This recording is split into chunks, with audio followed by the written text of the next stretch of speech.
Welcome to our channel. Today we how to authorize Verizon account access with My Verizon app step by step clearly. Open the My Verizon app on your mobile device. If you don't have the app yet, download it from your device's app store. Log into your Verizon account using your username and password. Once logged in, navigate to the main menu by tapping on the three horizontal lines at the top left corner. From the menu, select Account. In the Account section, look for the Users and Permissions option. Tap on Users and Permissions to manage access to your account. Next, you will see a list of current users with access to your account.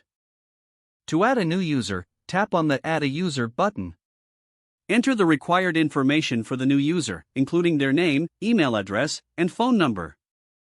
Set the permissions for the new user by selecting the appropriate options.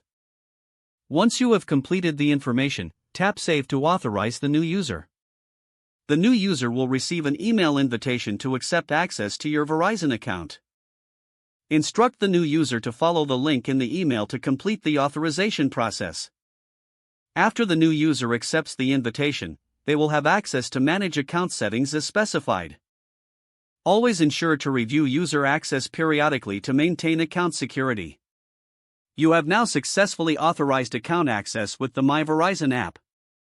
If the page does not load, refresh the browser or try again in a private or incognito window. Make sure you are using the correct email address, then retype it carefully to avoid small typos.